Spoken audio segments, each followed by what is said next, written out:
Welcome back to Radio Free Urbanism, everyone. My name is Ethan, and today we are joined in by a couple of our co-hosts who are, of course, dying of laughter from all of the funny jokes that we told beforehand. We have Sami from Untitled Planning. Oh, sorry, hello. We lost him. Did we lose him? Oh, no, I'm back. He looks like no. he's I can hear you guys. Like, Oh, okay. no. Can you... anyways, hello, my bad. You know, I live in the boonies. I don't know if you guys know this. But, hello, thank you. I think you mentioned that on the last show you were Yeah, on. well... Reminder, it's been a And couple we months. also have Nick, but not our normal Nick. This is Nick, also known as the Rural Urbanist. Hi, hello, shalom. Don't Welcome. misconstrue What? that as any support of any specific group. Assalamu alaikum. Oh my goodness. We're already off to a beautiful start today, folks. Getting us all canceled. But it's okay, I don't have Twitter, so you can't cancel me. This is very true. Many people are saying this about Nick. But today we have a wonderful show in store for you with many different stories that come down the pipeline. Today we have our wonderful beginning update. Nick would like to start us out. Nick, what update do you have for us?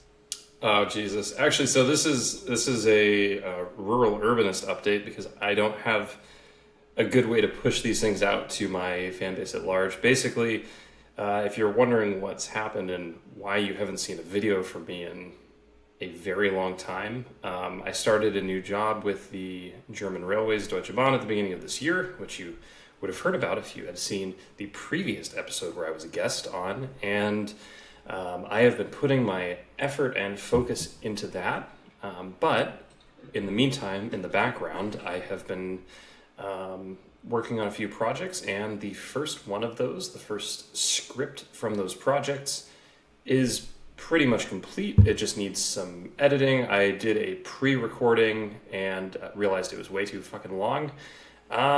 And yeah, expect a video about why Google Maps sucks and how we can make it better within the next 1 to 12 months. So that's my timeline. I can't give you a better timeline. It sounds exciting. You know what? I'm super hyped for it. You know, I'm sure the audience is too. You know, the Rural Urbanist videos are always some of my favorites. User feedback from you guys. Do you think Google Maps sucks? Yes. Okay. Google Maps is, at least transit-wise, And compared to what? I mean, honestly, more like... Well, that's the thing. Compared to what? There really aren't a lot of good alternatives. That's exactly. true. Better than Apple Maps. I don't know Yes. if I'd say that. I Yes. mean, in the U.S.? Yeah, but the world, and then there's the U.S. Yeah, no, I'm gonna give the U.S. Apple Maps here. It's Look at it this way, Ethan. The only Android standard app that most Apple users have installed on their iPhones is Google Maps. That's they're all true. using the Apple Mail app. They're all using iMessage. Everybody has Google Maps.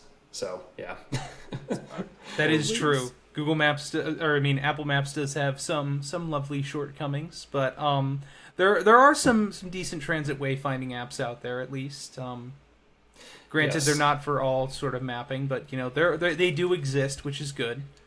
They exist, but I think they will probably always be niche. But I will save the rest of that for my video and let the next person give their update. Absolutely, Sami. Do you have any updates for us? Personal. I was in the UK for about 3 weeks. A lot of cool stuff. I might go back, make some content when I do go back. And then Untitled planning wise, we took a little bit of a break, but we're coming back. We're gonna officially actually do some new stuff on our channel, and so keep an eye out. But yeah, we're gonna go through a phase of talking about innovation spaces within cities, which isn't really a talked about topic, and so hopefully people know what's up. By the end of that, we'll be interviewing some cool people and highlight some of the work we did with some of our clients surrounding innovation. I think that's all on my end. Well, that's exciting. regardless, I mean, Untitled Planning has always been an exciting project, and we can't wait to see more out of that. Thank you. In terms of updates for me, folks, there really isn't a whole ton going on. I'm doing a little bit more traveling coming up. That's just what's happening with me. Other than that, I mean, realistically, there's another video coming out this Friday, so I hope you folks are excited for that. But yeah, just pretty business as usual on my end for the viewers out there. But today is going to be a travel, absolutely. Sorry, I had to derail Nothing you crazy.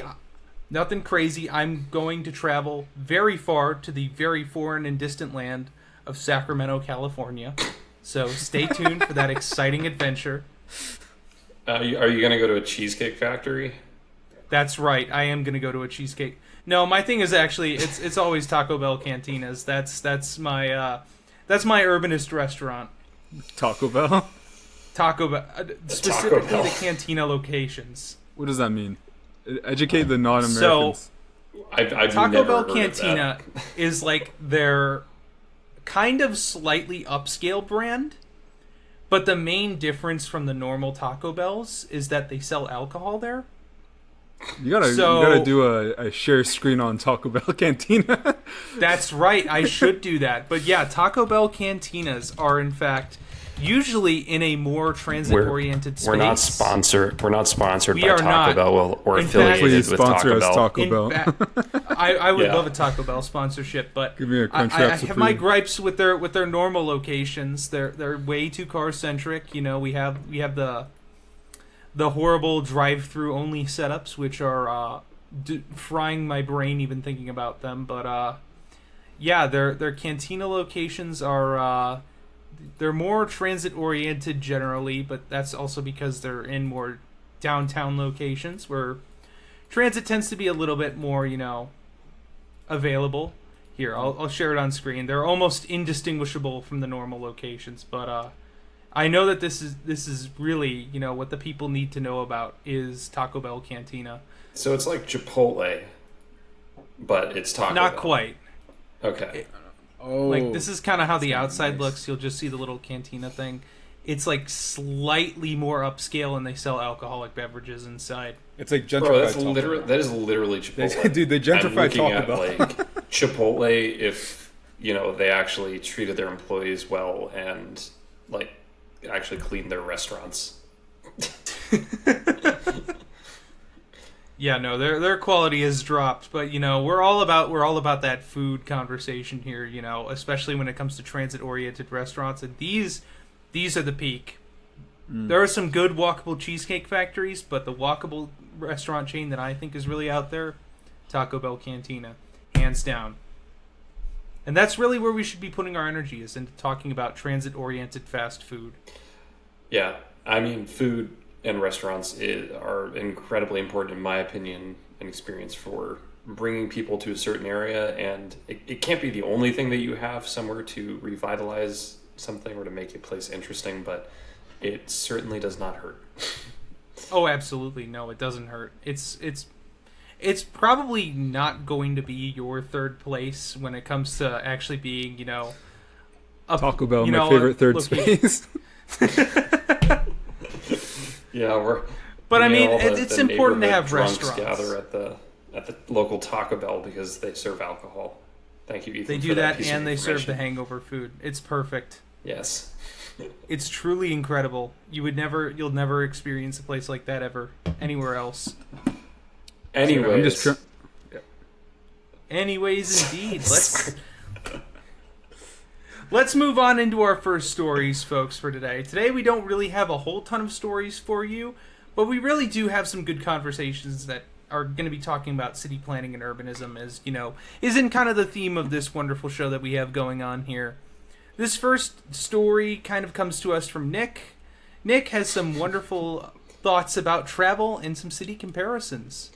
yeah, if you couldn't tell, actually, we have a template, that we use to plan these episodes, and basically what Ethan is telling you with that every time he reads my name off first is that I'm the only one who used the template this week. I just want to make that clear. It's not that my stories are better or more interesting. It's just that I read the fucking manual. All right, let's. Nick did his homework. Yeah, that never happens, but this time it did. Let me see it right. Yeah, so I actually, I didn't have a ton specifically planned to talk about with this, but last week, me, my wife, and actually my parents, we all met up in Portugal and spent a week traveling around Lisbon and Porto, as well as the Douro Valley. So, I don't know, have either of you guys been to Portugal? I've not been out of North America, so, Oh man. Okay. Well, we're gonna revisit that, Ethan, because I think that is a Open up those traumas a bit. Yeah. Let's. Yeah. This is the group If you therapy tangent episode. It's. But yes, Ethan. Oh no, I was keep going. Okay. Good. Shut up. Sorry. It's late here.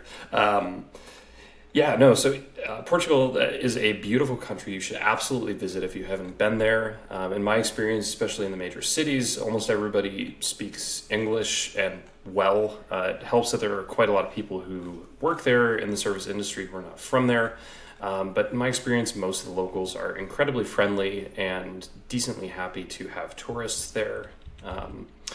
And it makes it very accessible. People are willing to show you stuff, and there are a lot of good, like, non-touristy places. So I just wanted to kind of give my thoughts on urbanism there, urbanism as it intersects with, like, tourism infrastructure, the difference between, like, between tourist and, like, actual city planning and transit infrastructure. And also a brief aside about the wonderful, wonderful thing that is port wine. So I love port. Used to be only a Christmas thing, but I think this past week I probably had several glasses every day. So it's great. Fortified wine, can recommend. So this past week was, I think, the second time that I've been in Portugal. First time I was only in Lisbon, before briefly jumping down to Morocco. First time I was there, there was a rail strike, so I didn't have a ton of opportunities to use the rail system, Comboios Portugal's. Sorry for any poor pronunciation, but basically Portuguese railways. It's sort They're of coming after you, Nick. Yeah, exactly. It's sort of the typical European semi-privatized railway company with 100% of stocks owned by the government. And although they're not perfect, their network is not big enough, it has suffered more so than a lot of other European railway systems over the past 70 years or so, due to a variety of factors, such as the fact that Portugal was literally a dictatorship for quite a long time. And after that fell apart in the Carnation Revolution, investment, I think, was more in also modernizing the roads as opposed to modernizing the railways. The sort of liberalization thing happened. As far as I can tell, I am no expert on Portuguese history.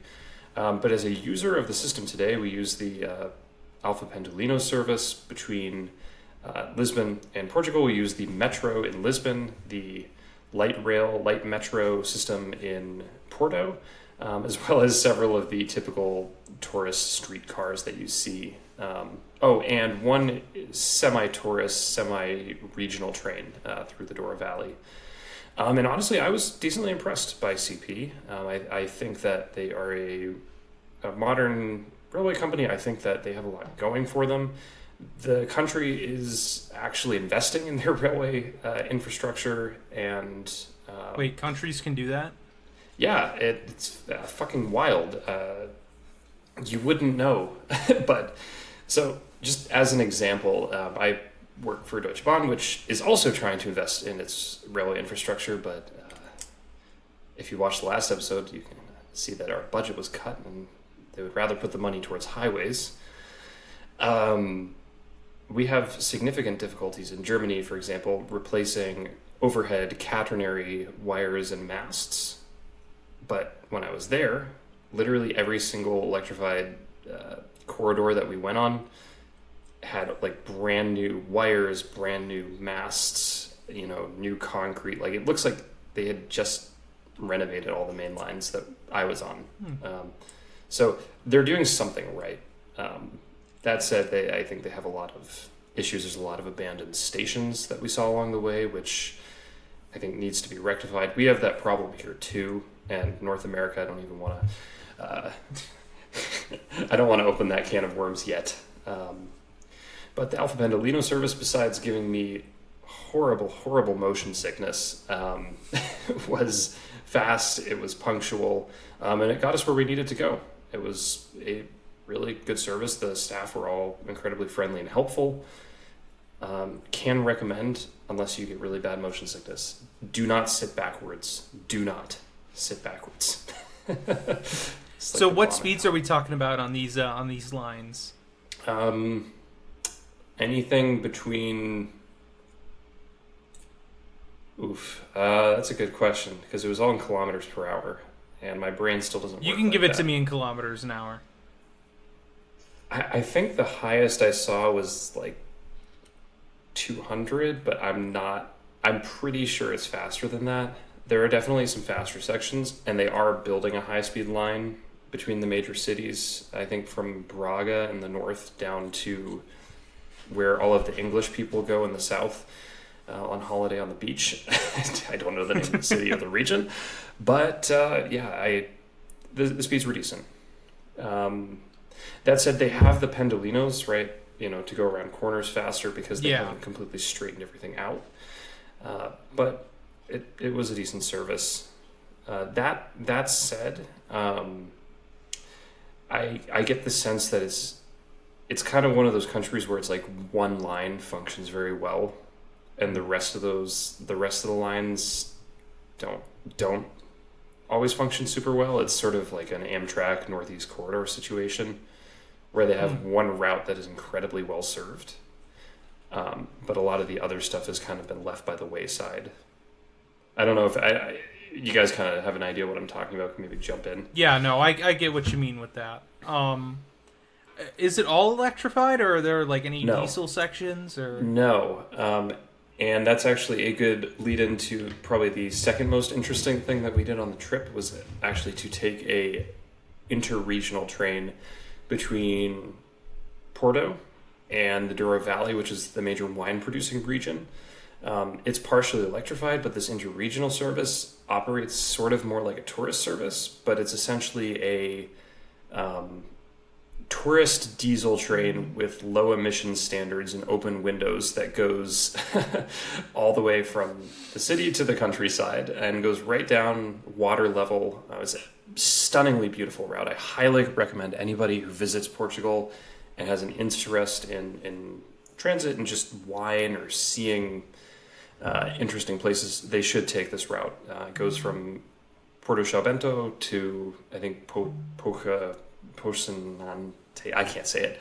We are, in fact, butchering all of Portuguese here, and that's what we're here for on Radio Free Urbanism, is hearing a different language and butchering every pronunciation possible. But it does sound really exciting, honestly. I mean, like, it's always interesting learning about different rail networks and how we can apply it in, different areas, and, seeing different areas' infrastructure and how we can actually apply that within, different cities and stuff like that. I think we lost Sami there for a minute. Yes, we did. This is going to be one of those kind of episodes. It really is going to be one of those kinds of episodes, but that doesn't matter because you know what? It is really fun learning about different rail transit. Yeah, I really wanted to. What, Nick? No, go ahead. Sorry, there's a lag. Oh, yeah, you're all good. Well, I was actually going to ask you a question about the zoning in the area, just purely because I think... Sami, welcome back. For our folks who cannot see our visual, who are listening, who are listening into the show, Sami just came back. But yeah, whatever. Nick, anyways, how is the zoning in Portugal? The urban fabric of the cities there different from what you normally see living in Germany. Yeah, so it has the typical mixed use sort of deal. Lots of 2 to 5 story buildings with a shop down below and either a hotel or something else for living up above, apartments. but the way that they do it is different, and also they have a lot more abandoned buildings than we do.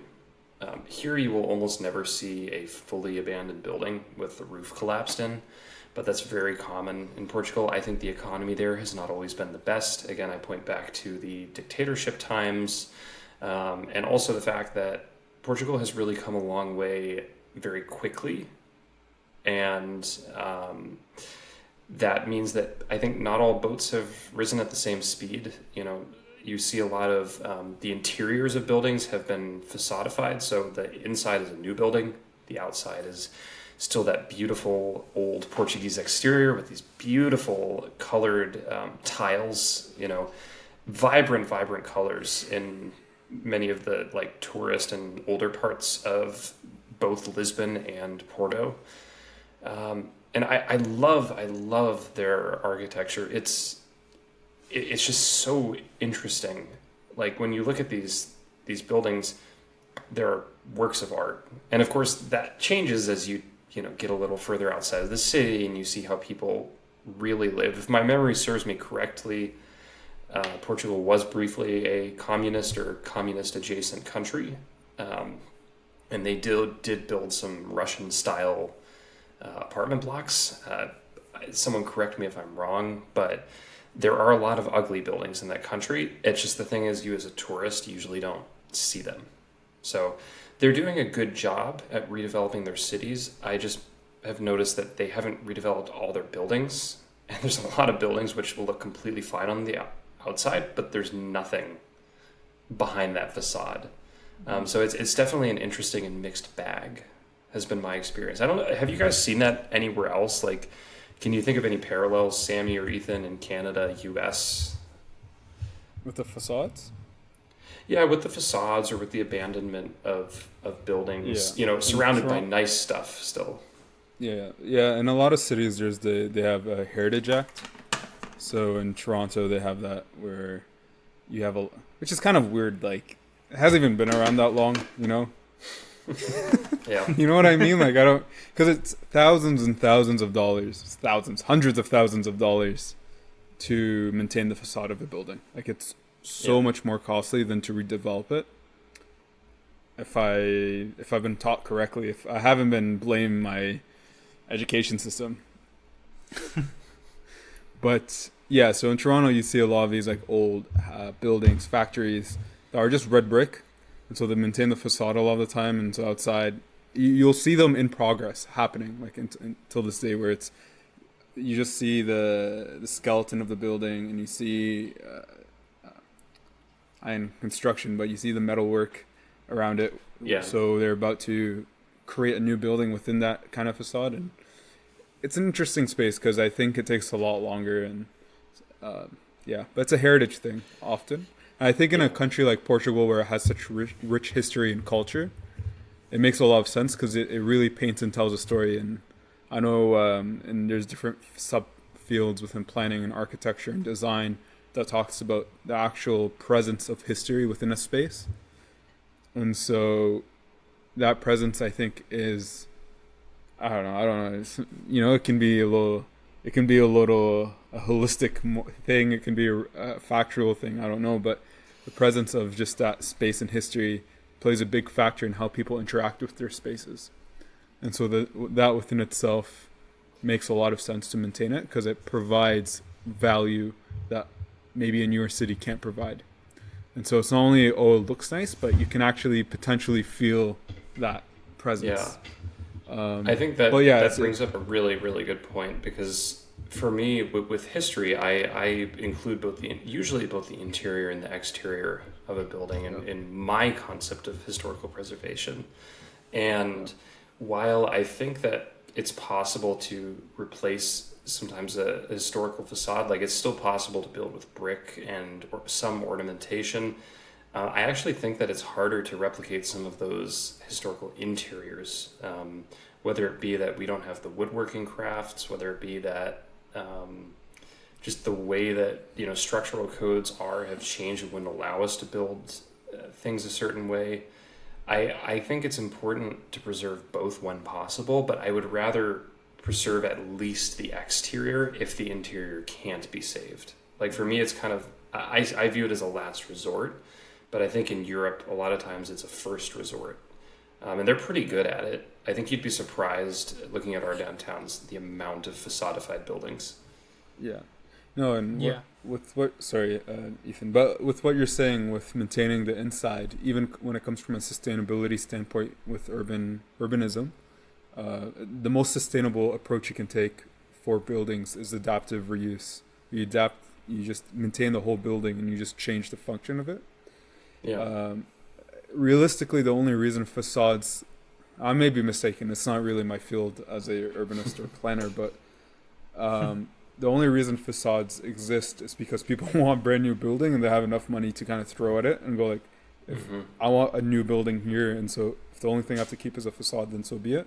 Because there's efficiency, then having a purpose-built building, purposely built for what you're trying to do, it allows, it just allows for the exact function you want it for. And so if you want really optimal housing, it makes sense. If you want really accessible spaces, it makes sense. If you want it to be a theater, it's kind of hard to make something that wasn't designed to be a theater into a theater, right? Yeah. That's my 2 cents. I don't know. I'm just making it up though. Sorry, Ethan. I know we're not to cut you out. I just wanted to. Sorry. They hear me every week. You can keep talking, guys. Okay, no. So this concept of like keeping just the facade is very, very foreign to me, having grown up in New England, because I feel like it happens there, but much less so than it does in other major cities or places. I would say that the majority of the buildings in the towns where I grew up in and around are either original interior and exterior, or have been completely replaced, or are a reproduction of a historical building. And for me, for example, I grew up surrounded by mill buildings, these old factories, cotton mills and what have you, from the 1800s, the first and second waves of the Industrial Revolution. And these buildings are usually very beautiful, despite being utilitarian and industrial.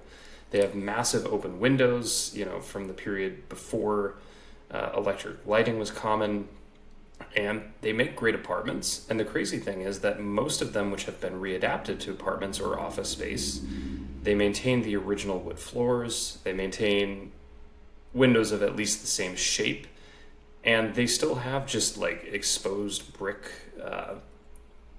walls on the interiors. And it's the same thing with all types of different buildings in New England. So for me, I like that. I want like an old built apartment on the inside. That's kind of a dream of mine. I think at least when it comes to adaptive reuse in the U.S., when the U.S. does it, or at least in North America, we're kind of more on that all or nothing approach, where it's either we're going to tear down the entire building and build from scratch, or we're going to take as much as we can to actually preserve the interior and exterior of the building and keep it as true to its original form as possible while adapting its use to another style. That's just my 2 cents there, at least on the North American take. There's not a whole ton of facadism in the U.S. There is some, but it's not as common as you'll see in like Europe or other parts of the world. I'd say it's definitely more common in Europe just because of that rich history, but I'd say it's probably a lot more common than a lot of people think in the U.S. But just because the buildings don't look that old, right? You just assume it's an older building, or like it's not a facade. But there's a lot like in Toronto, which I remember I had this urban field course, and our profs would take us through the city, and they would just point out buildings I just thought were, honestly, I didn't even know, they could have been like new, and they're like, this is a facade, that's a facade, this is a facade, and I'm like, damn, all right, man. Like, not everything has to be a facade, but it was, and that's just what it was. And so you'd be surprised, and maybe it's just something we don't notice. A lot of bank buildings are like that. And sometimes like there are new buildings, and then they just make them look old. And they do this a lot in the UK, and so you assume it's not a lot in the UK, but in specific neighborhoods in the UK, where you assume it's like, oh, look at this super old neighborhood. But what they might do is, because let's say the aesthetic of the neighborhood is industrial, they might actually develop brand new condos in that old industrial feeling, because it's part of that attraction that people come to that space and that community. I don't know. No, that's actually that's super fascinating. No, it's really interesting. It is. I think that I've noticed that when I do see buildings here which are maybe like modern reproductions of a historical building as well, sometimes I cannot tell. Like, if anybody's seen my video about Portsmouth, New Hampshire, shameless plug. Sick plug. Yeah, exactly. There are quite a few buildings in downtown Portsmouth which were parking lots until they became brick buildings. And to counter your point about being able, here's a tangent. To counter your point, Sammy, about it's hard to turn something that was not a theater into a theater. I'm just going to share my screen real quick. Honestly, that was a terrible example. Let me backtrack. Yeah. Let me backtrack right I apologize for my response. It's too Please late. don't attack me. It's too late because I used to work here. I don't know if you can see it yet. This is Jimmy's Jazz and Blues Club, and it was an old YMCA, which they converted into this wonderful, wonderful space. They spent millions and millions of dollars turning it from storage into this. Original wood floors, original windows. They just extended the building. And it's a really cool place. I mean, this is what it looks like on the outside. Although I think that's a rendering. Yeah, those bay windows are brand new, by the way. They had to get a boat maker to make those. But Oh, wow. yeah, it's incredible. It used to be super rundown, and now it's this. But anyways. And that, I think that's like a good example of like adaptive reuse. Yeah. Oh, absolutely. And So- there's Sammy. I got nothing. He's got nothing. I got nothing. I give up. He's given up. He's given up on the adaptive reuse. Yeah, Well, yeah. I can say that adaptive reuse is a very sustainable way to actually, revitalize buildings within cities. And, this kind of leads into our next story here. And this is also from Nick, but it's about living a sustainable life. Nick, do you want to get more into that one? As mentioned, yes, I was the only one who used the template. No, so this is actually something that... wait 1 second. I have one more point about Portugal. Go for it. One more point. Okay. Something incredibly frustrating to me as somebody who visits a place and tries to use transit when I go there is the confusion between tourist transit and like actual city transit that's usable by locals. This is sort of the New Orleans streetcar problem. And actually it's also kind of the Porto streetcar problem. It's not as bad in Lisbon. Those streetcars are actually somewhat useful. The streetcars in Porto, however, are very slow, low frequency, don't run at all the correct hours, and usually have a bus line running right next to them, which kind of nullifies their existence. They're great, they're beautiful, but they're also really expensive, and they kind of operate more like a tourist thing. And I don't know what I just wanted to get your guys' thoughts on like stuff for tourists versus stuff for locals and where government priority should be as opposed to where it is. You just basically said the San Francisco cable cars. That's literally, Porto is also very much like San Francisco, at least geography-wise, but yeah. It's got that effect. You got the paralleling route and yeah, you've got these hilly cities. You've got like lots of tourism. I think 10% of the economy of Portugal is based on tourism. And, I understand the need and want to cater to tourists, but those routes are useful. And if they're only being served by, historical rolling stock without air conditioning that doesn't run very often, it's like, if I was a local, I think that would kind of piss me off. But yeah, that's the thing. The ones in Lisbon I actually found to be somewhat useful. They do go places, they are fast, and the frequency is good. And they're integrated fully with the metro as well. So that was just kind of a side point. anyways, moving on to the sustainability thing.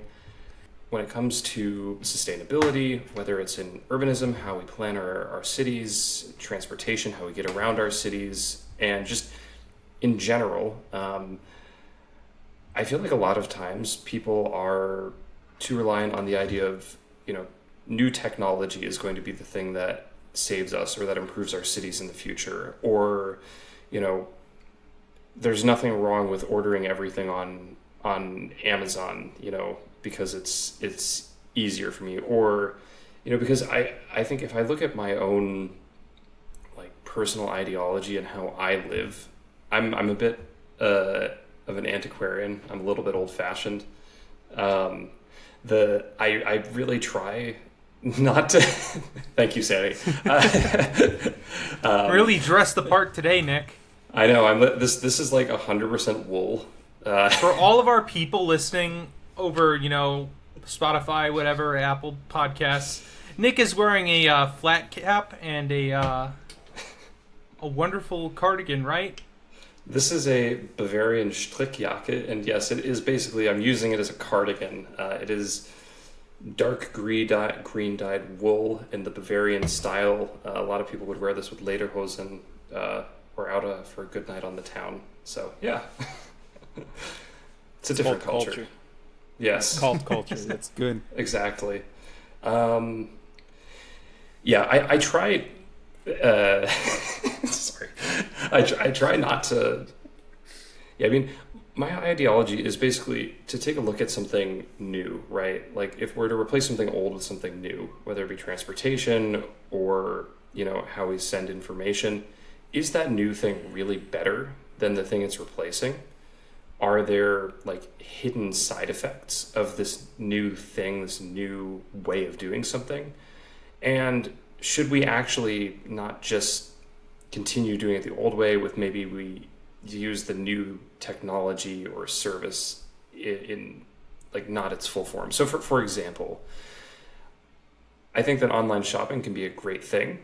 I think that it has the advantage to like reduce a lot of wasted trips when you just have a courier bringing something to you as opposed to like 100 people driving to a place with a massive parking lot and maybe they don't find what they're looking for. But at the same time, if that leads to everything being Amazon and all of the labor abuses that are included in that, maybe it isn't better. I'm not a big fan of how Amazon treats its workers globally or in North America. And I think for me, I have a really hard time using their service, for example. And I don't know if you guys have thought about that, but that's just sort of something as an example. And it's kind of adjacent to urbanism, but these things connect for me. It's the same thing. Mm-hmm. I still send stuff with the mail, like letters and postcards. Every time I'm on vacation, I will go to the nearest post office, buy a bunch of stamps, and send postcards to people who don't give a shit that I'm sending them a postcard. But I do it anyways. I didn't get one. I'd care Nick.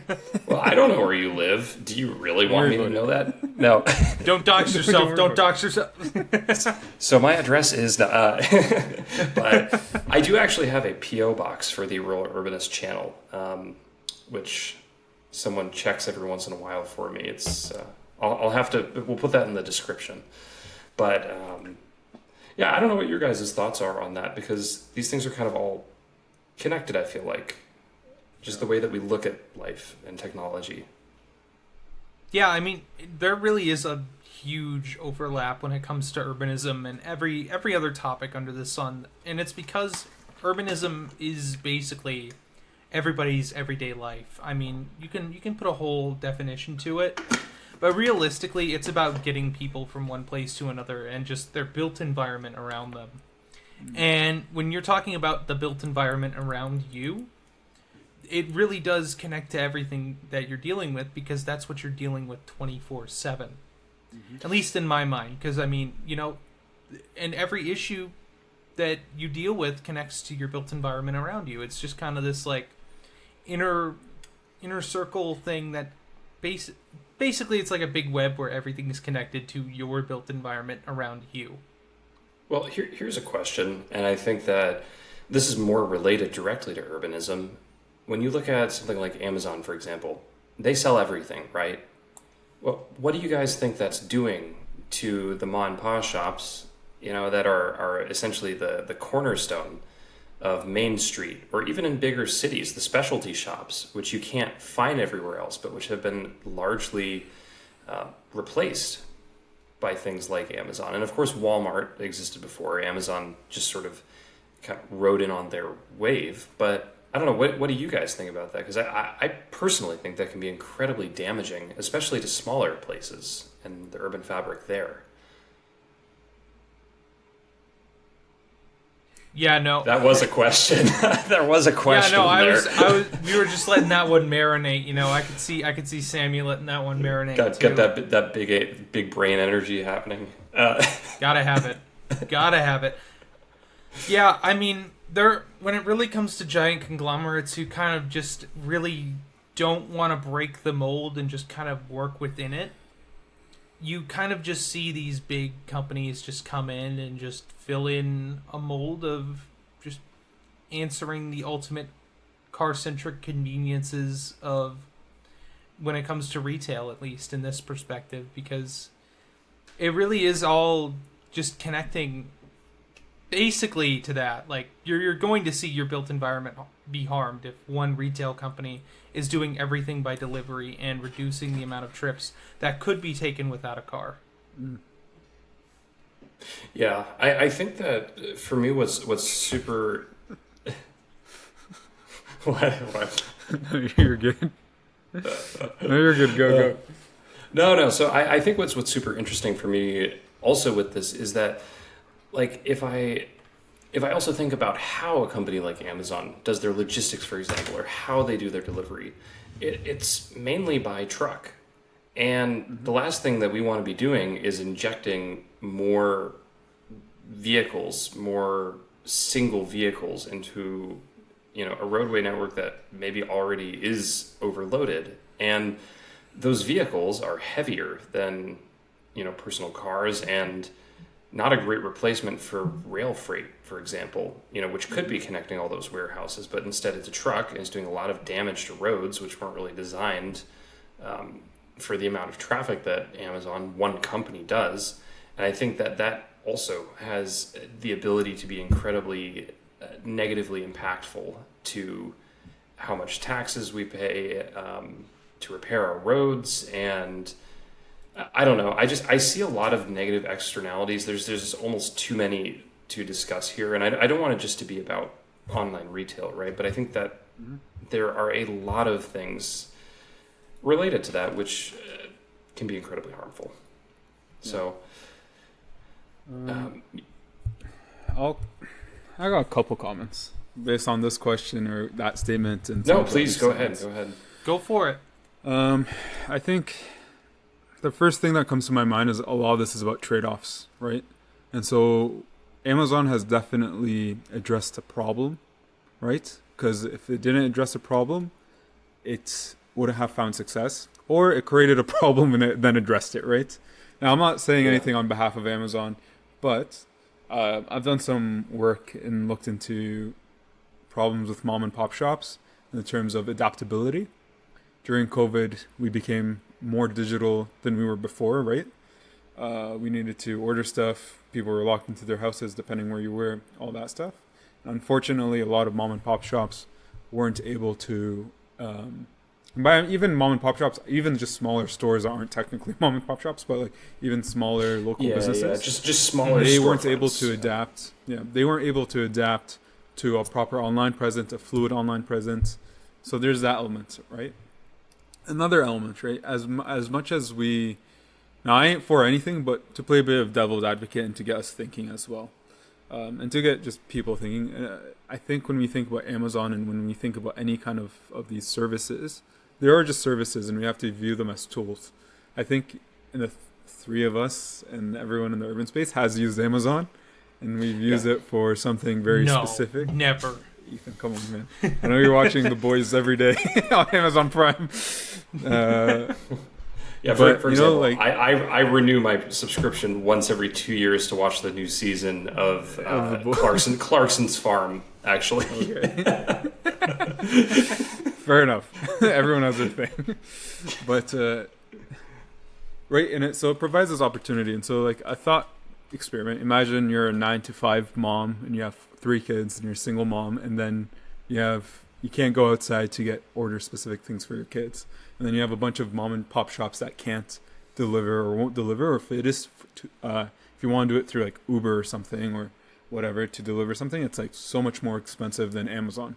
So now Amazon has provided you a service and a product, right? And so this is an urban question. It's not even a retail question, because this is about like the social fabric of how people interact with their cities. And so now Amazon has provided you a service. And it's unfortunate they've basically monopolized the service, right? And so if, I'm a mom, but my kids are sick, but I have to go to work and I have to do this, I need to order medicine and snacks and whatever. It might be it's like the lowest barrier to entry thing that they can interact with, right? This even goes into an urban discussion of there's a civic problem and there's a public hearing. That same mom can't go to that space. Now, do we need an Amazon for these things? Maybe bring it to my house right now so I can beef with this biking infrastructure thing we have. But no, but a lot of these things end up becoming tools that have been villainized. And so I think the model of Amazon being at your convenience when things aren't going right, or and that element, or at your convenience when it's needed, when it's truly needed. I think it is a service that should be there. Should it be the top priority thing that's being pushed in no, I don't think so, right? Also, of course, the ethical concerns surrounding Amazon. Like, we cannot ignore the ethics surrounding Amazon. Yeah. Because they don't treat their employees very well in North America. You can just imagine how they treat their employees in countries that have less regulation. So yeah. Well, and I think that's for me. That's for me the biggest issue is definitely the labor issue. But I think the other thing is, I totally understand that with people being overwhelmed by life and not maybe having the time to run to a bunch of different stores to find things, or maybe it's freeing up time for them to be more civically engaged. And I totally see that. And I think in that way, I have less of an issue with online shopping in general than I do with all of your online shopping from one source. So I guess for me, the biggest problem with it is the sort of private monopolistic aspect of Amazon. And I'm just worried that online shopping, because of the economies of scale that you get with greater size, sort of leads towards a monopolization of that space. Where you have... It already has, right? Yeah, where you have Amazon, or where you have, your one online book retailer that isn't Amazon. You have your one online tech retailer that is Best Buy or whatever, that isn't Amazon. Or you have your Temu or your AliExpress. Yeah. Those are your best competition, which really aren't. Yeah, they're basically just there to overwhelm custom... Yeah, they're just there to overwhelm customs agents. That's actually... the only reason they exist. No, sorry, I know somebody who works in German customs, and they are flooded in Shine packages to the point where Germany Shine was it the German not German, Chinese. Sheen. Yeah. Oh no, Shein, you guys pronounce it wrong. Actually, we all pronounce it wrong because it's whatever Mandarin. It's probably, I thought it was Shein, but Mandarin, Cantonese. Who knows? The way that it's spelled is like literally it's perfectly pronounceable in German. Like a lot of Germans, I think maybe think it is a German brand, but it's actually led to like a blanket import tax being levied on all mail coming into the country. So now I have to pay like 15 euros every time my mom sends me a package with like shit from home. Like the same thing that people who order from this retailer have to, just because it's completely flooding the customs houses here, just as an example.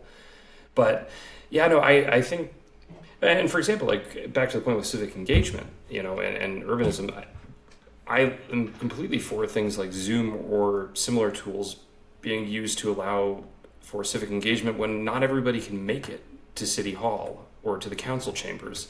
I think that is a positive use of technology for sustainability and improving our cities, because I can be engaged in my hometown from here in Germany. Like, I can still be involved in my local politics, and am. I ended up on PBS in Montana, advocating for better rail service for passengers in Montana. But I think we just have to be didn't careful. know that. That's some good Nick lore there. Yeah, I'm out there. It was interesting. They're very nice people up there. They still have traditional Republicans as opposed to what the party's become. I can imagine. Yeah, but yeah, and I think one last point to this.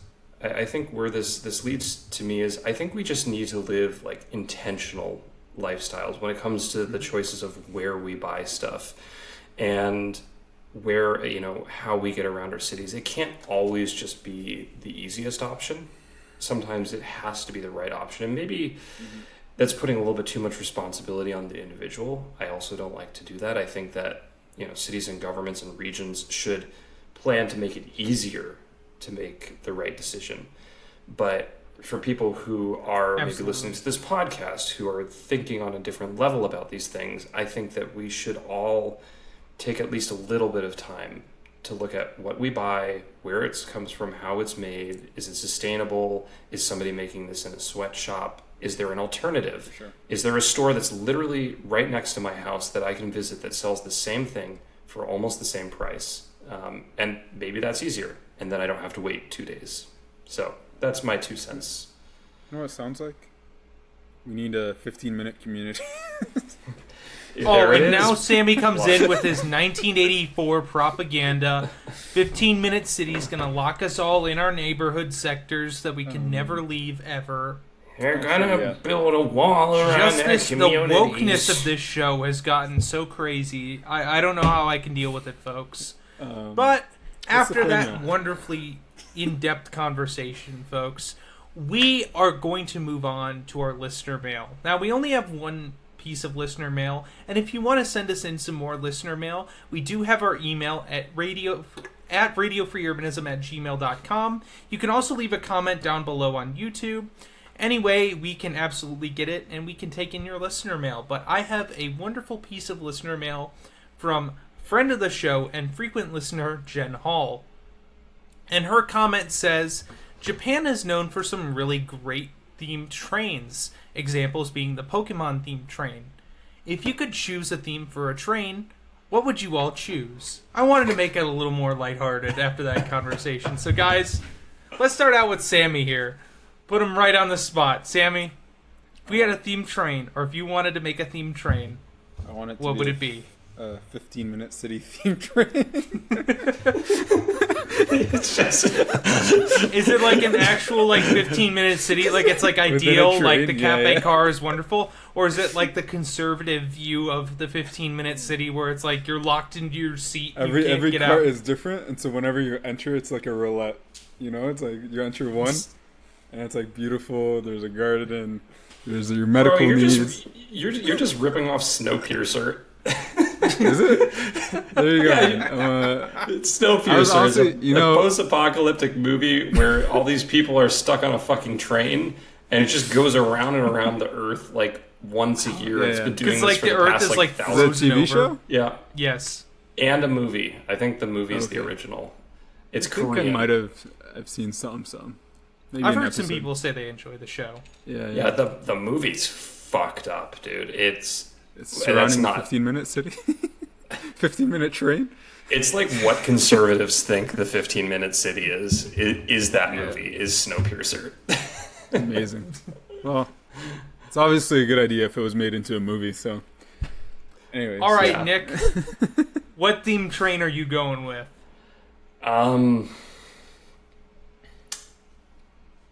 One that's on time. That's the most German answer I can ever think of. That was the most German answer, because that is a deep track for the fact that a lot of our trains are delayed these days because we do not have the money to fix our infrastructure. So honestly, the most I could hope for is one that just shows up where it's supposed to, when it's supposed to. And that is all that I want. If I was to be more creative with this, beautiful wood interior, like, I don't know, I'm thinking like basically just Rivendell from Lord of the Rings, but like a train interior, like cool, like smooth elven design, like lots of woodwork, and maybe without the cringe like fantasy nerds, but just like the cool bits based on Tolkien's amazing writing that I've not read because I haven't read the books. So yeah, I want a Tolkien-themed train, but I've never read the books. Yes, exactly. I've never read Lord of the Rings. I want Peter Jackson's... We're going on pure vibes. Yeah, I want Peter Jackson's Lord of the Rings train. But it's a high-speed train. That's on time. It's high-speed and it's... Yeah, it's like an English living room. What? Quite possibly the most German answer I have ever heard to this question. Yes. You're welcome. Even when you get creative, you're still like, has to be high-speed. Has to be on time. Ich war zu lang in Deutschland. Ich kann nur Deutsch reden, ich denke auf Deutsch und meine Antworten sind Deutsch. So, yeah, sorry. No, you're mentally trying to translate it. I just heard... I didn't get it. And the wheels were spinning, and I'm like, I love German. It's like, it's so close to English and yet not. Yeah, it's like the same words, but with thousands of years of beer and assorted liquors in between. Just honestly, English is like drunk German after 1,000 years, is the way I look at it. That's because of Latin. That's because of the Romance languages. So Ethan, what's your favorite train? So if I were to go with the themed train, I'm such a nerd here. I'm going to go with a camera-themed train. It's literally going to be like all vintage film camera themed. Like we're going ridiculous. Every button just like has a satisfying click to it when you press it. Oh my gosh. All the doors are like the slider, like on the AE1, the rotating knob that advances to the next. Oh, the film crank? Yeah, the film crank. Every time you like lock a door, it just tick tick tick. You want to open a door, it's like changing a slide. I like that. I really like that. I'm gonna do that. I love old SLRs. They're some of my favorite things to ever use. They're so tactile. They're so like in control that you have. It's awesome. Nick's probably gonna go get his AE1. The best film camera I have on my shelf is like a Ricoh from the 80s. Yes. What is it? Oh. Let me go show you it. This is the Canon AE1, formerly A1? belonging to my father. AE1. AE1. Yeah. I think my dad had an A1, and then Here we are, my folks. brother. He's got his lovely AE1. I have my lovely Ricoh KR5 Super 2. It's the most plasticky 80s camera you could ever imagine. How much was it? $20. Solid. Yeah, I mean, it's kind of expensive. Oh yeah, the AE1 is beloved. Yeah, this is like the prized possession of my household. This was my father's, actually, and he, I don't know, he kind of stopped doing like film photography when digital came around, and now he just uses his iPhone, but he was actually pretty good back in the day. This camera has taken some really, really good shots. And it's funny because he doesn't work as a creative person. Like he's a doctor, but I wish he had done more with this camera because he was really good. If you love burning money and love photography, I cannot recommend film photography enough. Yeah. It is a great way to spend all of your money taking amazing photos. Yeah. And getting it developed and getting it scanned, by somebody who knows what they're doing. And then you find out you have a light leak. Yeah. I do actually have a light leak on this. The seals are Oh no. dry as hell. I just don't shoot in full sunlight. Smart, honestly. Well, folks, I believe that's going to do it for this episode. Ethan, we have one it's a little question bit of for a you. shorter one. What's up? We got one question for you. Yes. How haven't you left North America? How haven't I left North America? It's simple. Money. You gotta go to Colombia. I was looking at trips, 500 round trip Canadian, so it's probably like 350. Yeah, American. it's pretty. South America is actually fairly affordable when it comes to international travel. But, folks, I think we're gonna wrap this up. Thank you so much for all of you tuning in. And if you want to support this podcast, you can absolutely check us out over on Patreon. We'll have it linked down below. Radio Free Urbanism. All you got to do is search it there. But let's end this podcast. Sammy, where can we find you? Everywhere at Untitled Planning. We do research, we do media stuff. Hit us up, please. Beautiful. Nick, where can we find you? I'm not giving you my address. No, sorry. No.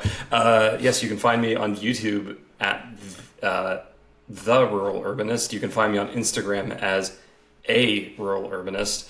And you can, I have a P.O. box, which you can find somewhere on my in one of my video descriptions from one of the more recent videos. You can send me normal mail. Please no letter bombs.